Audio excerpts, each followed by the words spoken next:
Muy buenos días, ¿qué tal? Vamos a desarrollar los ejercicios de la semana 15. Vamos a ir a los ejercicios.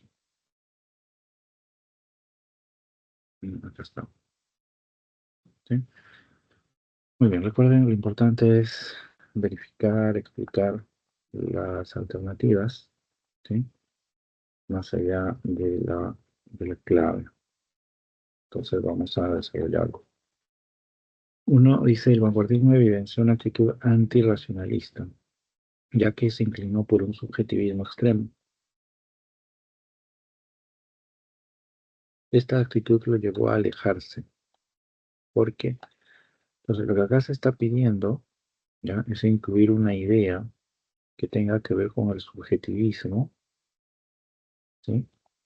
Como una actitud antirracionalista, ¿no? O sea, estos dos elementos son los que tienen que involucrarse, ¿no? En esta variable de acá. Obviamente, aquí ya viene la explicación, ¿no? Que tiene que ver con lo que decíamos hace un momento, ¿no? Esta y esta otra variable, ¿no? Ujú. Muy bien. Dice, del realismo decimonónico,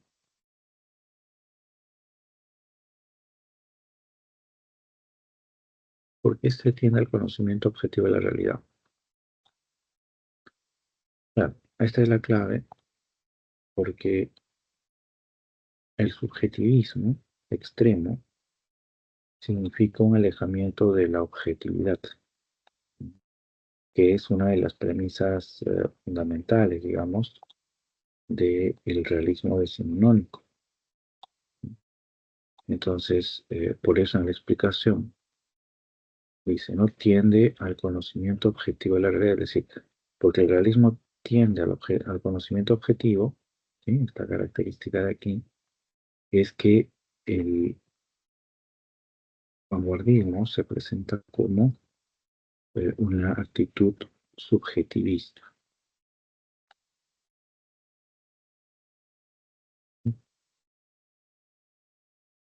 A ver, veamos las demás. Aquí el verso libre no tiene ninguna relación con a la actitud antirracionalista o subjetivista, no es netamente formal, tiene que ver con un alejamiento en realidad de la métrica tradicional, ¿no? De las formas tradicionales. Entonces, eh, no tendría relación.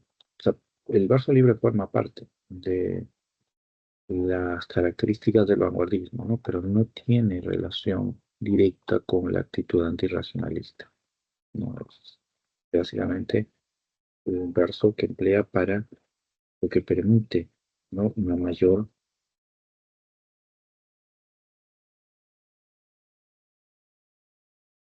libertad, una mayor soltura, ¿no? En la composición. La C dice de la vida ordinaria, ¿no? De igual manera, ¿no? Aquí no tiene que ver con la actitud antirracionalista, ¿no? Y tampoco con el subjetivismo extremo. Entonces, se descarta, ¿no? La D dice de la métrica tradicional, esto tendría que ver en tal caso con el verso libre, ¿no? Encaja en el sentido de que la vanguardia se aleja de la métrica tradicional, ¿no? Pero la explicación de que prefiere la prosa poética para expresar sus ideas, ese no es el motivo, ¿no? El motivo tiene que ver simplemente con distanciarse de las formas tradicionales porque eh, busca, ¿no? Nuevas expresiones, un nuevo lenguaje, para nuevas formas de expresión, ¿no? Muy bien. Luego del lenguaje, busca alejarse del lenguaje cotidiano, podría ser,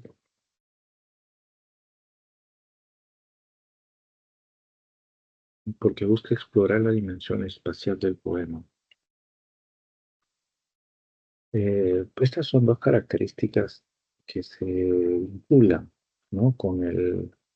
vanguardismo, pero que en sí específicamente no tienen una relación perfecta, ¿no? Es decir, la intención de explorar la dimensión espacial no es la causa del alejamiento del lenguaje cotidiano, ¿no? Es, es precisamente ese ánimo de innovación, de cambio, ¿no? Lo que lo va a llevar a alejarse del lenguaje cotidiano, así como de la métrica tradicional. Entonces, no hay una relación ahí, ¿no? Bien, eso es en el caso de la 1. Veamos la 2.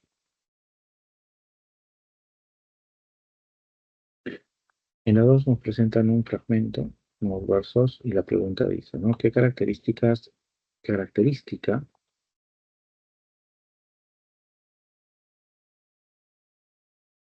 del vanguardismo se presenta en los versos citados del libro 5 metros de poemas, ¿no? De Carlos Oquendo Llama.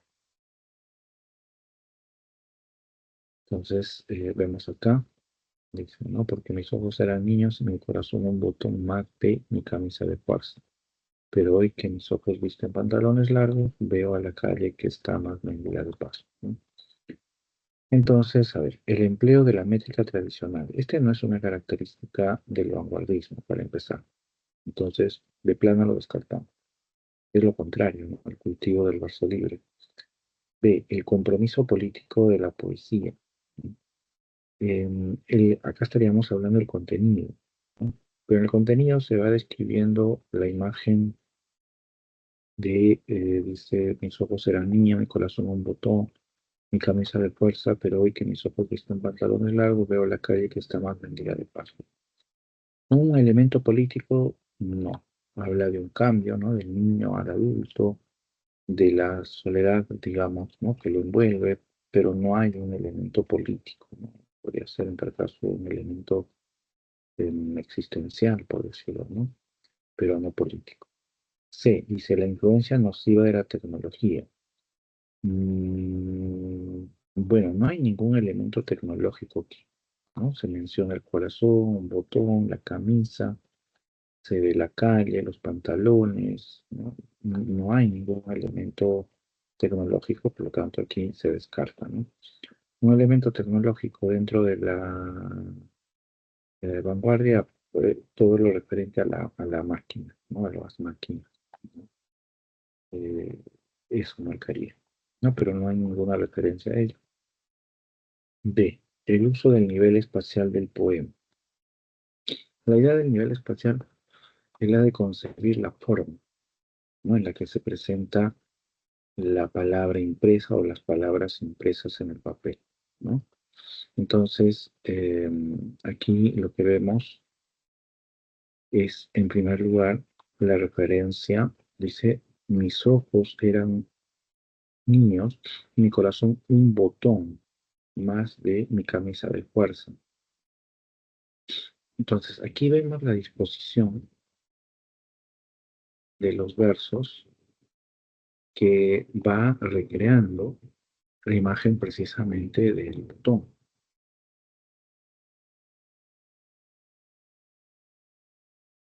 Entonces, acá tenemos la cara del botón y aquí el cono, que es donde se ata a la camisa, ¿no? Y acá está justo mi camisa de fuerza, esto viene a ser, o sea, es una representación icónica, ¿no? Acá está el botón, ¿no? Que está atado a la camisa de fuerza.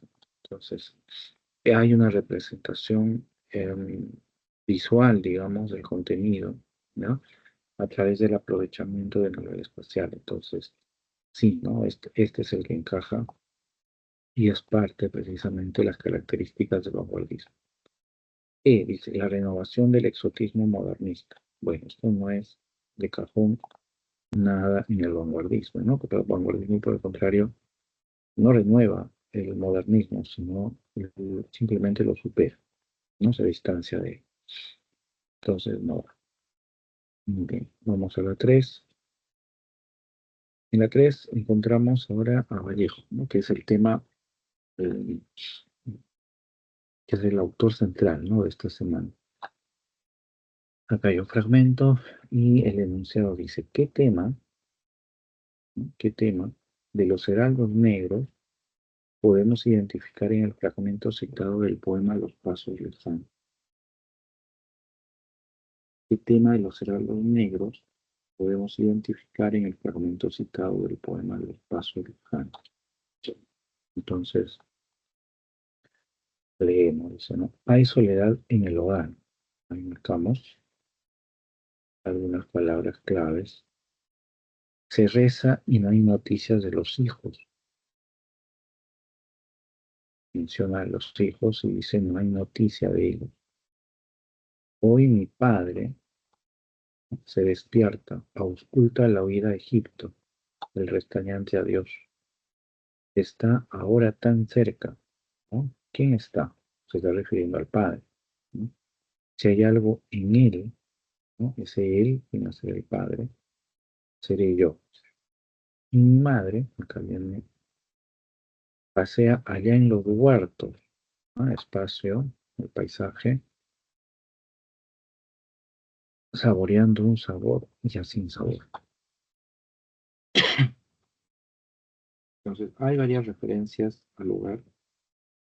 Hay por ahí alguna referencia al espacio, ¿no? Que es un espacio rural.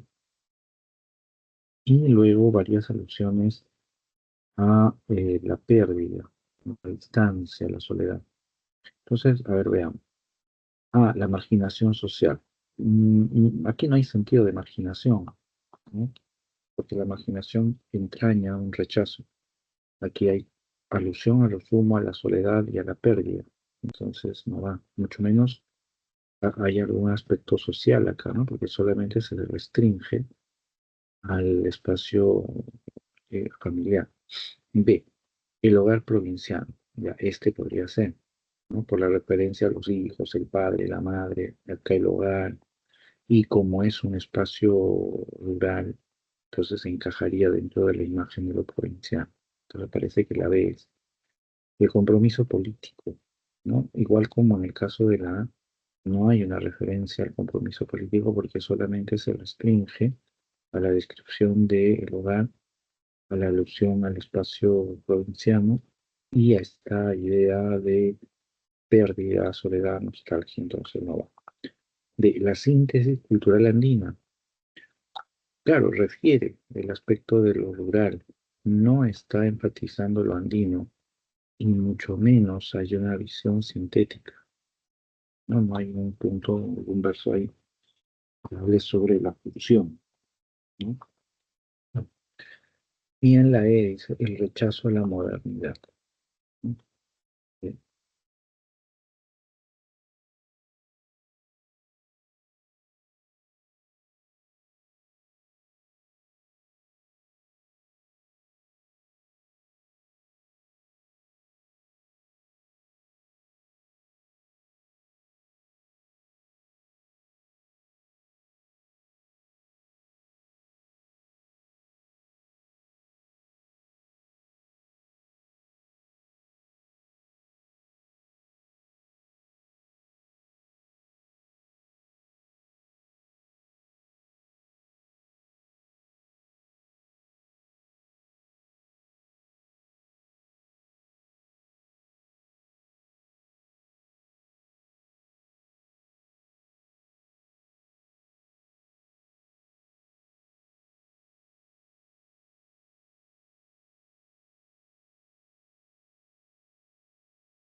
Muy bien. Entonces, acá la clave sería la I, ¿no?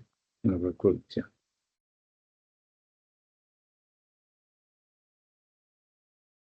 Muy bien, vamos con la 4. La 4 dice, ¿no? Dice, en este fragmento del poema Idilio Muerto de los helados negros, ¿qué tema destaca? Nuevamente nos piden identificar el tema. Entonces leemos, dice, ¿qué estará haciendo esta hora mi andina y dulce Rita de Junco y Capulín?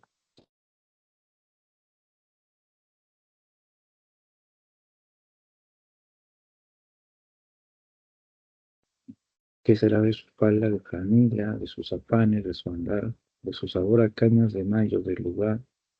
Ha de estarse a la puerta y al fin irá temblando, qué frío, ay Jesús, ¿no? Y llorará en las tejas un pájaro salvaje. Muy bien. Entonces, a ver, en este fragmento dice del poema tema, ¿no? Ya. Entonces, ¿qué vemos acá? Bueno, alusión a lo andino, que está encarnado en la imagen de Rita, ¿no? Porque Rita acá es mencionada, pero es constituida, ¿no? Por elementos rurales, ¿no? De junco y capulí. Luego describe el aspecto de Rita, ¿no? Será su falda, dice, de franela, de sus afanes, de su sabor, ¿no? De su sabor a cañas de mayo del lugar, ¿no? Acá hay otro elemento, digamos, ¿no? De naturaleza, vamos a ponerlo acá así, tina, ¿no? Ha de estarse a la puerta mirando algún celaje y al fin irá temblando, que frío hay Jesús y logrará en las tejas un pájaro salvaje. Entonces hay un ambiente de nostalgia, ¿ya? Pero em, todo esto envuelve la imagen de Rita que se constituye con estos elementos que involucra la, el espacio, el mundo, el entorno andino, ¿no? Entonces, a ver, dice, el dolor por el amor no correspondido. Mm, bueno, ya el concepto de amor aquí es difícil de sostener, ¿no? No nos dice qué es Rita exactamente, ¿no? Pues, segundo, no hay una, alguna expresión de no correspondencia, ¿no? Entonces, es decir, de rechazo, de negación, pues, por lo tanto no podemos enfatizar. Diana, ¿qué tal? ¿Cómo estás? A ver,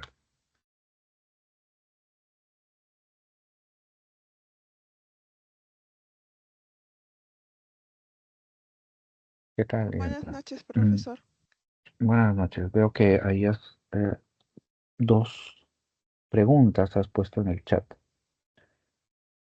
A ver, vamos a revisarlas. Mm, Dice ahí, pregunta 290.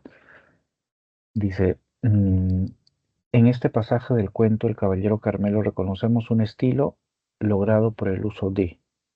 Ya. Aquí está el fragmento donde se describe al Carmelo, ¿no? Esbelto, magro, musculoso y austero, ¿no? Lo describe con mucho colorido, con mucha fuerza, la imagen caballeresca del gallo, ¿no? Entonces, a ver, vamos a las alternativas. A, dice, vanguardista. Bueno, sabemos que el Caballero Carmelo, ¿no? De Abraham Valdelomar, es una obra exponente del posmodernismo. Entonces, no se ubica dentro del vanguardismo, ¿no? No maneja un lenguaje vanguardista, experimental y demás, ¿no? Sino está más cercano al modelo modernista. Entonces, la A no va. B, realista, ¿no? Mm, Podría haber un cierto grado de realismo, pero la mirada tan subjetiva, ¿no? Porque acá lo que más destaca no es el gallo, o sea, no se está describiendo, para que sea realista, tendría que describirse con mucho detalle las características del gallo, y ese detalle tiene que ser objetivo, es decir, sin la presencia de la subjetividad del narrador, es decir, sin sus creencias, sin su posición, sin su impresión. Pero aquí la descripción es bastante subjetiva, ¿no? Porque no se está describiendo al gallo, sino al caballero, ¿no? Con armadura. Entonces, no es una descripción, digamos, realista plenamente y mucho menos usa imágenes barrocas, ¿no? Que es imágenes de contraste, por ejemplo, ¿no? O complejas, ¿no? Recargadas. C, modernista, esto es lo más cercano, ¿no? Porque nos presenta una descripción refinada.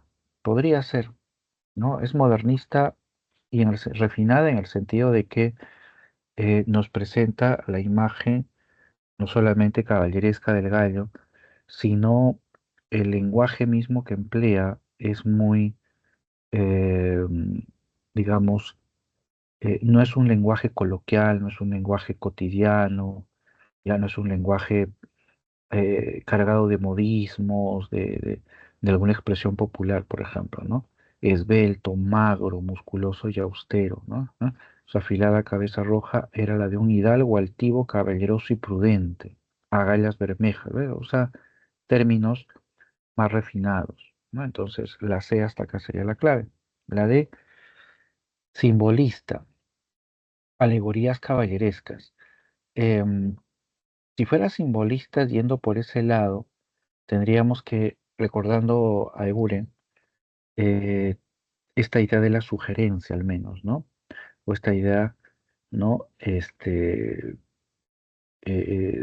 lo misterioso, ¿no? De la ensoñación, pero acá es muy directo, es muy detallado, es muy explícito en ese sentido, entonces no encaja dentro de lo que veíamos en el simbolismo. Y la E, irónico, una narración burlesca. Esto definitivamente se aleja, ¿no? No hay ningún tono paródico ni burlesco en la descripción. Es más una admiración, ¿no? Hacia el gallo. Entonces aquí la clave sería la C, ¿no? Modernista, una descripción refinada.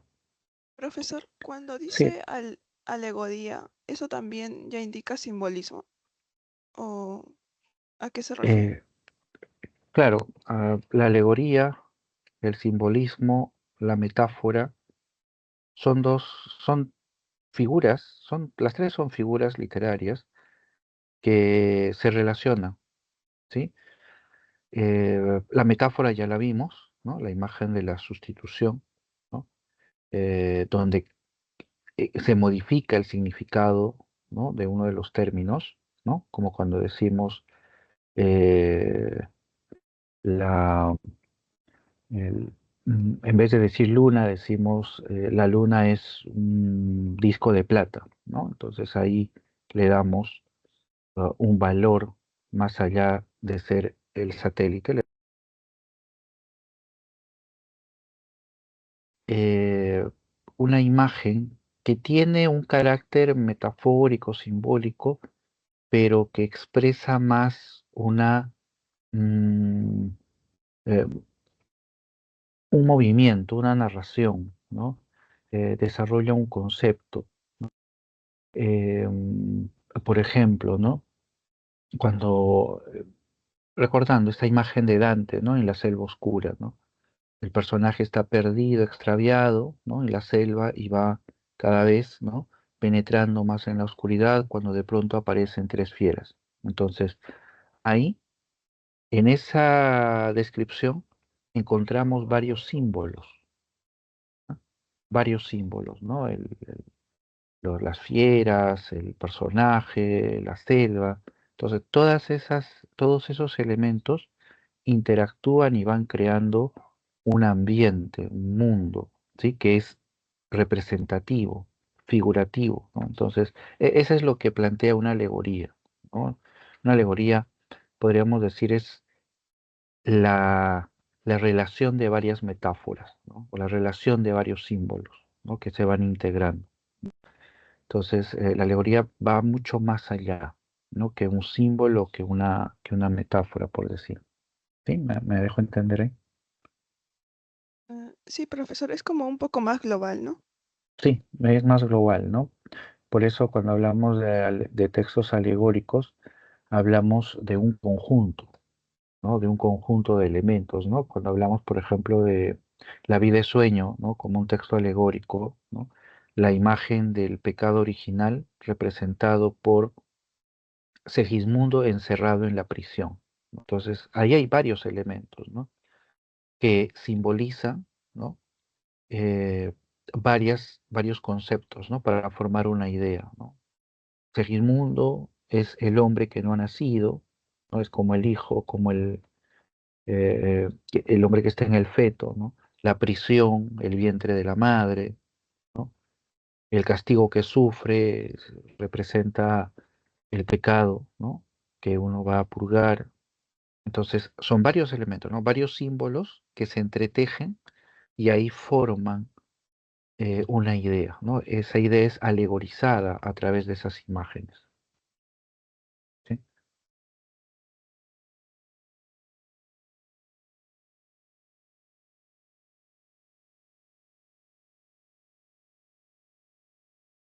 Muy bien. Entonces, a ver, acá hay otra pregunta, veo.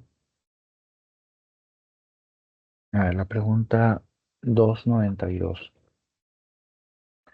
dice, desde los años de la Primera Guerra Mundial hasta la primera mitad del siglo XX, surge en el Perú la corriente denominada posmodernismo, por la búsqueda de una nueva expresión literaria. Ya.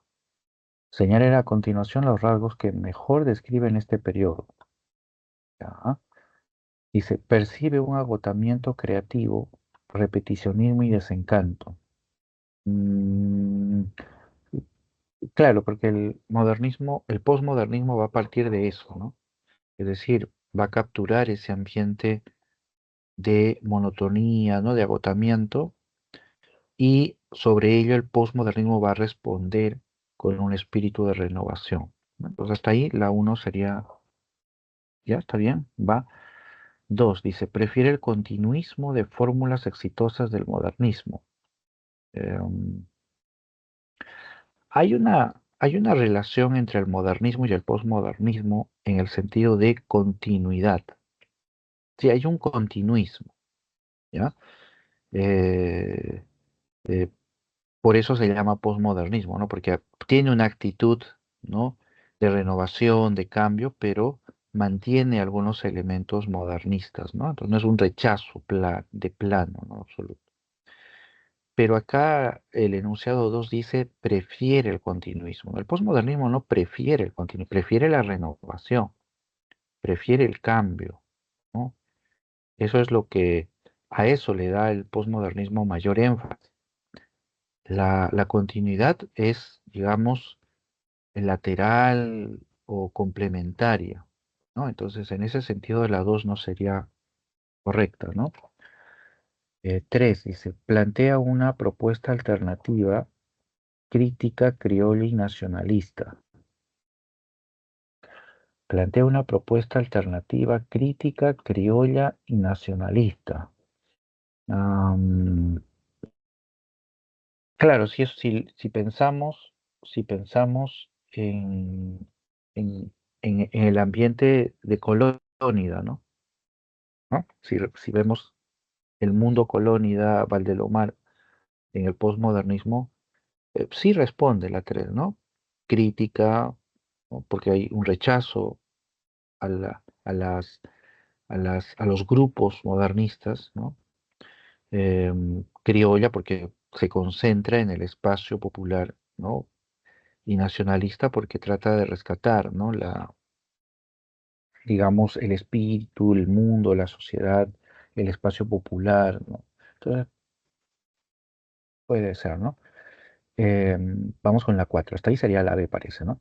Vamos con la 4. Dice, abandona el simbolismo para optar por el parnasianismo. Em, mm, no, esto, mm, pero estamos hablando de plano, ¿no? De todo el posmodernismo. Em, no encaja, ¿no? Ni siquiera con Eguren, ¿no? Porque Eguren no abandona, Eguren, por el contrario, se alimenta del simbolismo, ¿no? Entonces la 4 no va de ninguna manera, la uno es y la 3, ¿no? Entonces la B sería, ¿no? Porque la dos definitivamente no es, ¿no? Entonces es Profesor, la B. Sí, lo que tiene que ver con nacionalista es cuando hablas, creo que sobre la vida provinciana o otra cosa.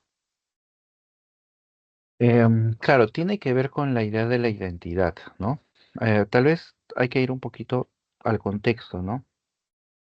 Fines del siglo XIX, inicio del siglo XX, se está produciendo el inicio quizás de un cambio social que va a marcar el siglo XX, en el sentido de que el siglo XIX nos deja a una sociedad criolla, vamos a decirlo así, escindida, ¿ya?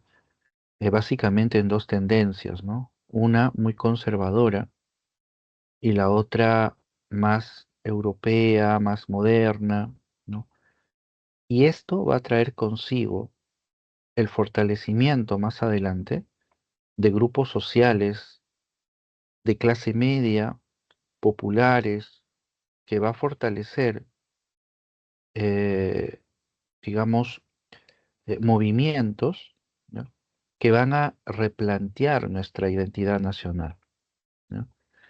El siglo XIX, el Perú es un país de criollos, ¿no? El Perú es un país criollo, ¿no? Con toda la connotación y denotación que tiene esa palabra, ¿no? Ese es el Perú, ¿no? Pero a partir de ese cambio, de ese trasvase, a inicios del siglo XX, el fortalecimiento de las clases populares y medias y de una burguesía, ¿no? Que va a ir asentándose, van a proponer una imagen distinta del Perú, ¿no? Que se va a sostener principalmente sobre la idea del mestizaje, ¿no? El mestizo, ya no el criollo del siglo XIX, sino el mestizo, ¿no? Porque es la imagen de esas clases medias y populares, ¿no? Entonces, ese trasvase va a tener, digamos, en sus inicios, una clara representación en el movimiento colónida, ¿no? Como podemos describir, ¿no? El movimiento colónida está formado por autores provincianos, de clase media, mestizos, eh, alejados, ¿no? De esa élite criolla que representa el modernismo, ¿no? Entonces hay también una conciencia nacional, ¿no? En torno a su discurso, ¿no? Por eso, por ejemplo, si nos vamos al Caballero Carmelo, ¿no? No es casual que la gran victoria del Carmelo, ¿no? La victoria que lo constituye en héroe y que le permite sostener su fama enorme en toda la provincia del Cáucaso, esa pelea se desarrolla un 28 de julio, ¿no? Como una suerte de refundación, ¿no? De la identidad de ese propio espacio, ¿no? A diferencia del modelo modernista que se concentra más en la imagen de Lima, ¿no? Que era la gran temática de los modernistas, de los modernistas peruanos, ¿no? La ciudad de Lima, la imagen de la Arcadia, ¿no? Del mundo colonial. Y ahí con Carmelo nos plantea otra realidad, ¿no? La de la provincia, la del espacio popular, ¿no?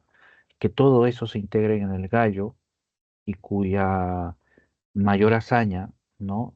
Se realiza precisamente un 28 de julio, ¿no? Una suerte de reformulación del sentido de esa época, ¿no? O de ese día, ¿no? Entonces hay un sentido nacionalista, podríamos decir, también en ese discurso, ¿no? Ujú. Muy Ok, bien. gracias, profesor.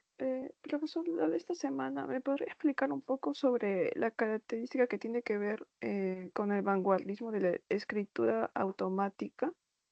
Ya, correcto. Vamos acá arriba. Correcto. Dentro de las características del vanguardismo está este tema de la escritura automática, que es un instrumento, ¿no? La escritura automática es una herramienta, ¿ya? Es una herramienta ¿para qué? Para este aspecto, ¿ya? La asimilación creativa de representación del mundo del inconsciente. Ya, veamos, ¿qué es la escritura automática en sí como herramienta? Es un ejercicio que consiste en lo siguiente.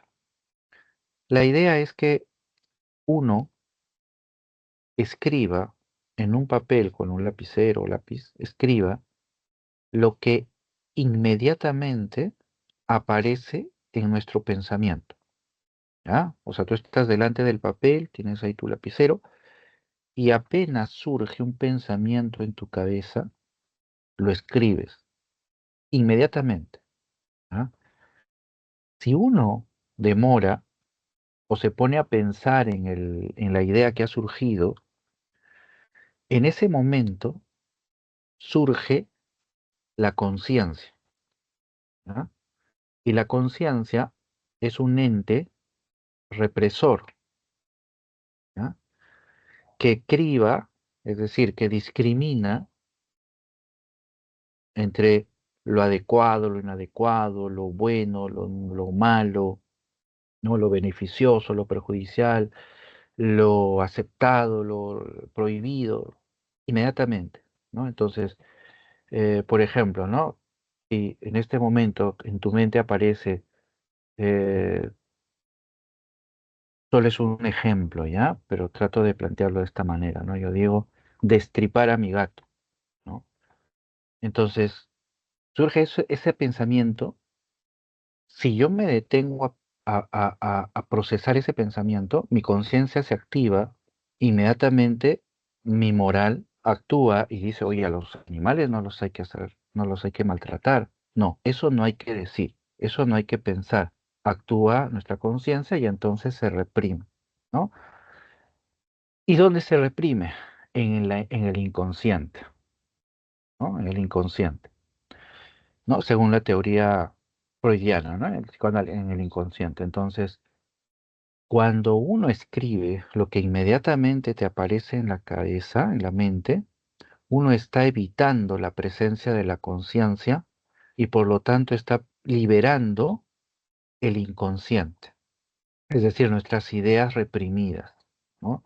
Y por más vergonzosas o polémicas o complejas o terribles que sean, son nuestros pensamientos, ¿no? Es nuestro inconsciente. Y eso busca ser reflejado en la escritura automática, ¿no? Escribir apenas aparezca en nuestra cabeza, ¿no? Este recurso de la escritura automática, ¿ya? Era una herramienta que los poetas realistas o sobrerealistas, ¿no? Que es su nombre exacto, sobrerealistas, empleaban, ¿no? Para la composición de sus poemas, ¿no? Porque lo que busca esa vertiente de la vanguardia, el sobrerealismo, es precisamente la representación del inconsciente, ¿no? Que en el sobrerealismo digamos, se observa como objetivo principal, ¿no? Pero en sí, en la vanguardia en general, hay una preocupación por esa liberación del inconsciente, ¿ya? No solamente el sobrerealismo, ¿no? Por ejemplo, el dadaísmo también tiene esa inquietud, ¿no? Aunque está más constreñido a lo irracional, ¿no? Que más que al inconsciente, pero todo esto, esta búsqueda del inconsciente, de lo irracional, tiene que ver con la actitud antirracionalista que tiene el vanguardismo, ¿no? El vanguardismo desconfía absolutamente de la razón, porque esa razón, esa racionalidad para el vanguardista es una construcción eh, cultural, ¿no?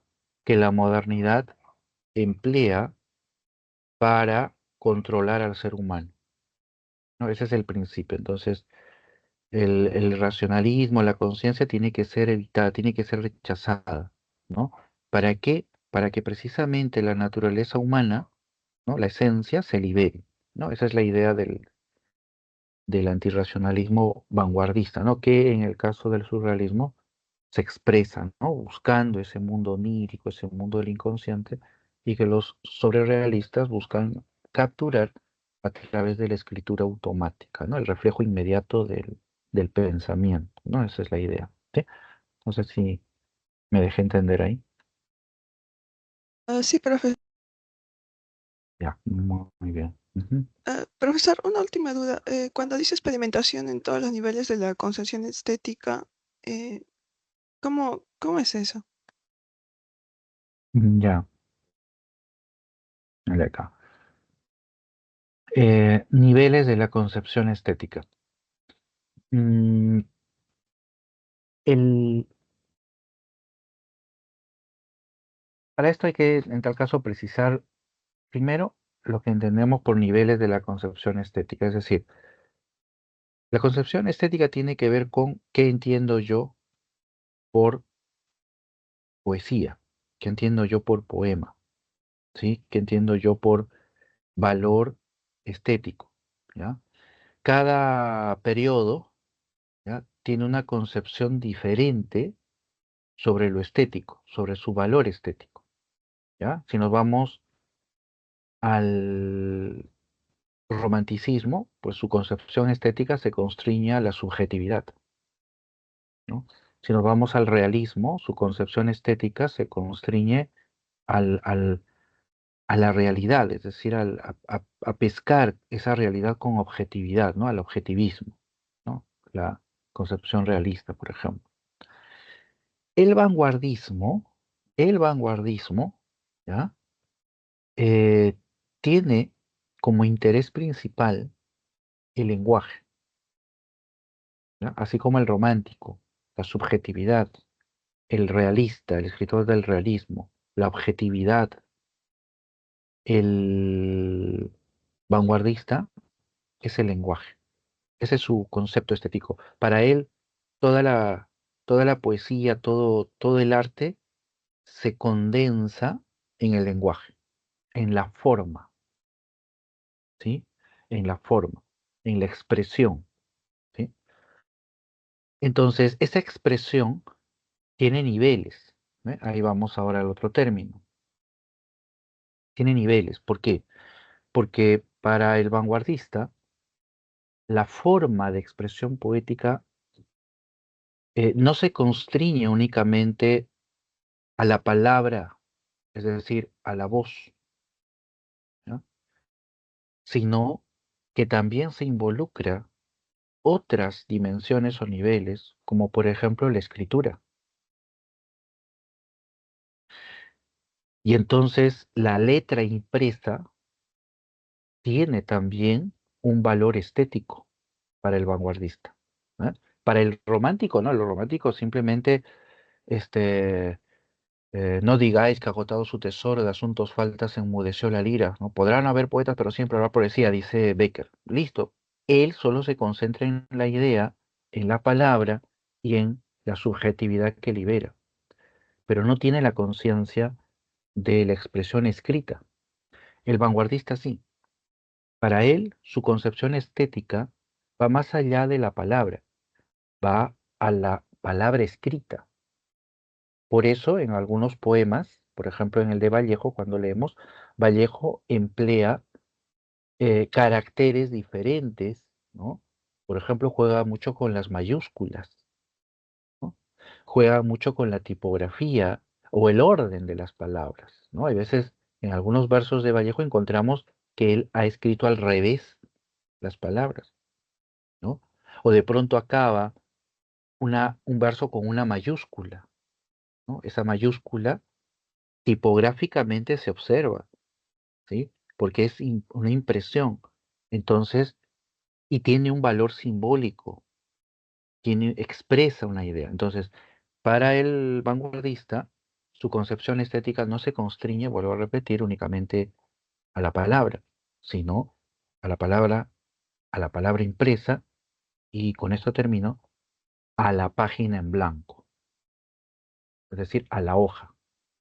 Lo que en la poesía tradicional no se tenía en cuenta, ¿no? Ningún poeta anterior al vanguardismo consideraba como un elemento expresivo la hoja donde imprimía sus poemas, ¿no?, o la manera como imprimía las palabras de su poema. El vanguardista sí. Entonces ahí es donde viene, por ejemplo, el tema de los caligramas, ¿no? Porque estos caligramas, estos poemas cuyas palabras se ordenan para formar una imagen, ¿no?, eso, como acá en la pregunta que estábamos revisando acá, la del botón, ¿no? Esta, por ejemplo, es la imagen de un botón. Esto solo se puede observar no solamente impreso, sino considerando el orden de las palabras en la impresión, es decir, considerando el espacio de la página. Entonces, para el vanguardista, el poema no es solamente un conjunto de palabras, es esas palabras impresas en un espacio, en una página en blanco. Entonces, la página, la impresión, los caracteres son también para el vanguardista niveles a través de los cuales puede expresar su poesía, ¿ya? A eso nos referimos cuando hablamos de ellos experimentan en todos los niveles de la concepción estética, ¿sí? Para cerrar mi idea, podríamos decir que los modernistas o los románticos, ¿no? Solamente se concentran en un nivel, ¿no? Que es el nivel de contenido, ¿no? Porque buscan expresar la subjetividad y demás, ¿no? No sé si ahí me dejó entender. Sí, profesor, muchas gracias. Muy bien, gracias a ti por las preguntas. Ujú. Muy bien.